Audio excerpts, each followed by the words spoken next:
Doon sa naging posisyon yun, maliwanag naman na ang Makabayan Block, impeach both eh.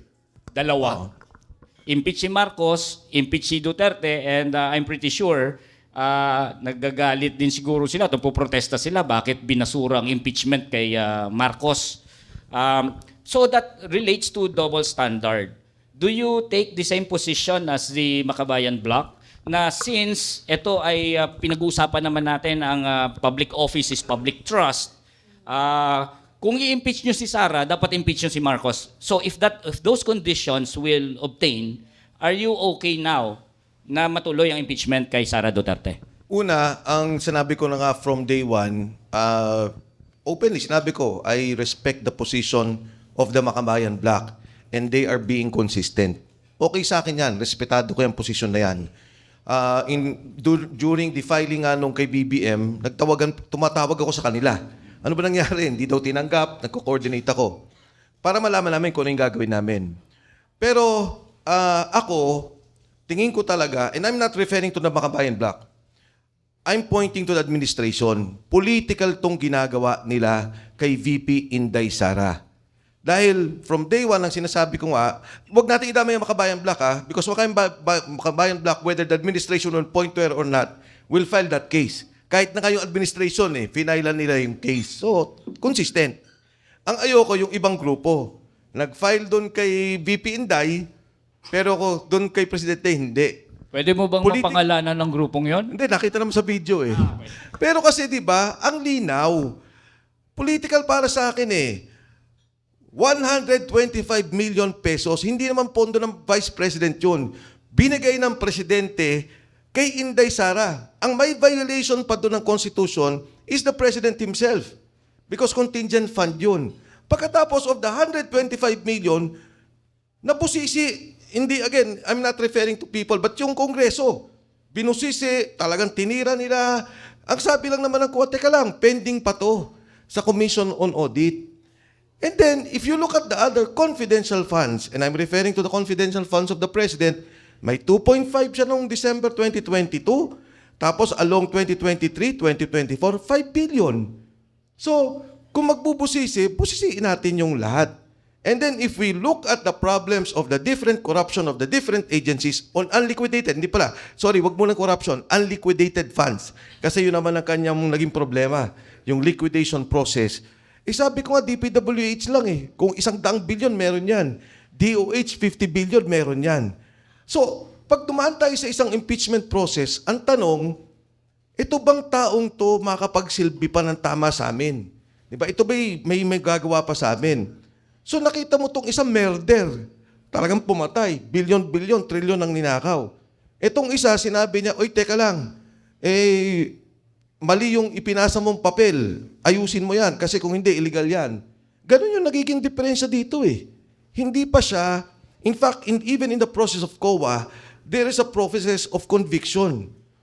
Una, administratively, i-exhaust mo yan sa COA, pagkatapos pupunta ka sa korte. If that is already established. But of course, naging proseso kay ERAP nun, di ba? Ang sabi namin, uy, teka lang, may naging problema ka sa tobacco funds, yung tobacco excise tax. Meron kang tumatanggap ka ng pera sa Muslim funds. I-final namin yun at that time. And sinabi namin, ito yung nagiging problema natin. And why did we file that? Kasi kasama doon si Governor Chavit na siya mismo privy and with personal knowledge, ako ang kumuha ng pera at diniliver ko. Yun yung naging kaso noon. Ngayon kay Presidente Marcos, yun din ang kaso ngayon. Sabi ni Saldico, ako ang kumuha ng pera, ibinigay ko yan. Iniabot ko yan kay Presidente, nagpunta ako sa Tamarin, nagbigay ako ng ganito. Diba? Itong isa pending case under audit na tinitingnan pa. So again, I'm saying in the administration that this is political. And I think this will be the worst process, yung impeachment process of the Vice President. Kasi gagamitin ng administrasyon ang lahat ng resources niya, ang lahat ng pinanghahawakan niya, maging ang Estado, pananakot, para makonvict si Inday Sara. Para pagdating ng eleksyon sa 2028, libre sila. So for me, it's political. I'm not again referring to Makabayan. Makabayan has been a consistent organization about this. Pero ito, kitang-kita ko yung magiging tulak nila tungkol dito. I supported President Marcos believing na ang pangako niya, lilinisin niya yung kanilang pangalan. Ang sabi nila, unity, magkasama yung dalawa. So sinuportahan ko yung dalawa. Ano yung unang violate? Yung pagiging pagkakaisa, away ka agad. Pangalawa, itong pera. Na ngayon lang namin nakita, kami ni Ma'am Lisa, I was in the cabinet then, she was in Congress. Kami ni Kong Franz, nitong kailan lang. Pero ngayon ko lang nakita talaga yung organisadong pagnanakaw ng pondo. Ang nakakalungkot ngayon, kung titingnan ninyo, buti nga, Makabayan, nagsasalita, pero lahat ng institusyon ng ating bansa, Kongreso, Senado, sangkot doon sa sinasabing nakawan. Pero yung malungkot sa committee report, ilan lang yung nailagay na pangalan. Thank you. Rep. Lisa, sa tingin ko, ito lang, correct me if I'm wrong, you agree with that framing na corrupt din si Marcos? Definitely, kaya nga kami Yes. nag-file ng impeachment complaint. But let me just say this, no? Kasi parang sa akin lang, mahirap tanggapin na yung reasoning na corrupt naman silang lahat eh. So, dapat pantay-pantay silang maging accountable. O nagnakaw naman silang lahat eh. Bakit hindi fair? Ito lang ang tinututukan mo. Definitely, I agree with the Secretary Defensor kaugnay ng confidential fund. Talagang ang laki, 50% ng buong confidential fund ay na kay Marcos, no? At saka yung intelligence funds, no? Mas malaki pa ang, for example, yung intelligence and confidential fund niya, mas malaki pa doon sa ating peace and order institutions, no? Like the AFP, PNP, etc., etc. So, hindi mo alam kung anong pino-fortify ni Presidente Marcos at napakalaki yung kanyang confidential and intelligence funds. But be that as it may, I think, tingnan natin yung kanya-kanyang, meron tayong dapat na accountability, no? Na kailangang gawin ng mga opisyalis na yan. At kung sila ay may mga kasalanan, hindi pwedeng sabihin na yan naman, nagnakaw rin eh. Ang laki rin ng confidential fund ni Pangulo. So, therefore, wag mo nang erase ito kay Vice. Kasi mas malaki yung kay Pangulo. Although, Rep. Lisa, meron kasing implication yung statement na it's not just na pareha silang corrupt. Mas corrupt si Marcos in terms of amount, in terms of kung ano ang role niya sa budget process. Exactly. Hundreds of billions. Yes. Ito, hundreds of millions. Now, I think yung pinaka naging question dito, bakit tututok kay Sara Duterte relatively mas insignificant yung mga binabato sa kanyang case of corruption. Ito mas serious yung kay Marcos. Kumbaga based on emphasis, why is it na hindi mag-emphasize kay Marcos? Mas mag-emphasize sa kanya. Maybe may ibang grupo na may gano'n, ano? Pero sinabi rin naman ni Secretary Defensor na as far as Makabayan is concerned, talagang sinabi nga namin nasa tuktok eh. Nasa tuktok ng gobyerno yung talagang pinakamalaking kurakot. And that is Marcos. No? So in-identify namin yan. It's just that ang sinasabi ko lang ngayon is that dapat valid ang grounds mo. When we talk about impeachment, yung iyong mga facts at saka yung iyong charge ay naaayon sa kung ano ang iyong china-charge doon sa impeachable officer. Last follow-up lang siguro, Rep. Lisa. Sa palagay ko, sige. ano lang. Okay, linaw mo na si Sec Mike. Linaw ko lang kasi pag nagsalita ako nung bakit dito ganito, hindi ko pinupoint out ang Makabayan. Ang pinupoint out ko yung administration and their people in Congress. Kasi Makabayan naman, kahit naman nung magkakasama kami, di ba? Pag may question sa OBP, sa DND, they will question it. Kumbaga, let the Makabayan will do yung kanilang principled stand on the issue. So, okay sa akin yan.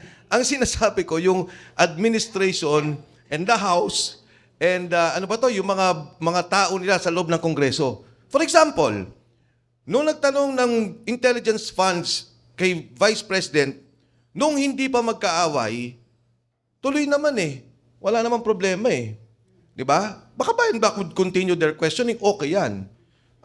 Pero nung naging kaaway na, ayun, sumakay na. Yun ang pinapoint out ko. So, dito, alam ng administration na even the Commission on Audit, na in the process of liquidation, may ginagawa pa sila dyan sa COA. And it's happening in other departments. Di ba? May ganun sila. Pero, nakita nila, sumabay na rin sila sa panawagan. And I'm sure itutulak nila yan, yung ganito. So, let me just make a distinction na yung Makabayan and the administration about it. Replisa, direktahin ko na yung tanong.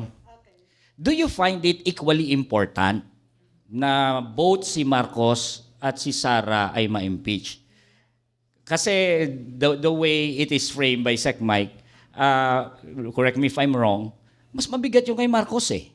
So, ang tanong ko, do you find it equally important regardless na magkaiba ng amount, mas matindi yung mga ebidensyang lumalabas kay Marcos, and why? Why? Oh, if yes, why? Yeah. Well, precisely, ang position nga namin, in the first place, nung lumabas ang iskandalo na ito, lahat ng sangkot, managot. So nakita naman doon sa mga ebidensya na si Presidente Marcos at saka si Vice Presidente, sangkot doon sa korupsyon. Kaya ang position namin, yes. Kung ikaw ay sangkot at ang tangan ng taong bayan ay impeachment para ikaw ay managot, gawin natin yan. Kaya kami nag-file ng impeachment complaint sa dalawa. At on the point of Secretary Defensor na sinabing matindi at mas malaking halaga, no? Ang kinurakot ni Marcos doon, nag-agree ako sa iyo, no? Totoo 'yan at pinakita 'yan ng mga ebidensya, no? Kaya talaga questionable, no? Na merong tinitingnan at may tinititigan ang Kongreso. At questionable na may tinitingnan at may tinititigan ngayon pa lang sa Committee on Justice by dismissing the impeachment complaint against President Marcos for saying that it is insufficient in substance, whereas yung substance doon pa sa hearing sa susunod pa Pero yun yung pinauna agad nila kahit wala sa proseso, and the members of the Committee on Justice violated their own rules, di ba?